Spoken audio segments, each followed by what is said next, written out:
Avez-vous déjà entendu parler des fake news, des informations bidons qui circulent sur les réseaux sociaux? Eh bien, voici leur version vidéo. On les appelle les deepfakes. Et on s'arrête ce soir sur ce phénomène pour vous apprendre à les reconnaître et à vous en méfier. Bonsoir Yannick Hézard. Bonsoir. Alors dites-nous d'abord un peu plus en détail, c'est quoi exactement un deepfake? Eh bien, pour bien comprendre, regardez attentivement cette vidéo.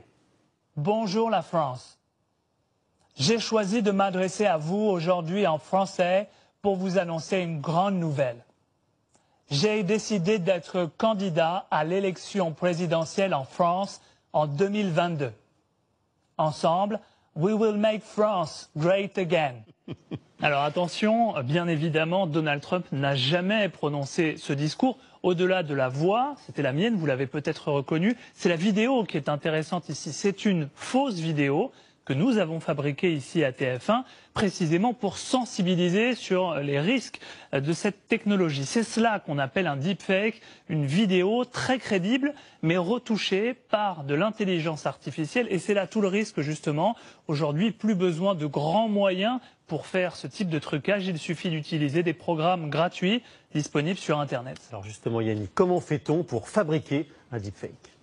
Alors concrètement, l'ordinateur va d'abord scanner mon visage qu'il va prendre comme modèle. Il va mémoriser parfaitement tous les micro-mouvements que j'effectue lorsque je parle. La deuxième étape, c'est qu'il va faire exactement la même chose avec le visage du président américain. Et ensuite, pendant des heures, il va avoir besoin de s'entraîner pour faire correspondre parfaitement tous ces micro-mouvements. Et le résultat, le voici.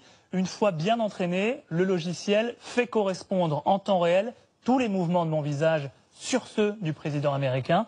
Il ne reste plus qu'à modifier la voix pour rendre le résultat quasi parfait.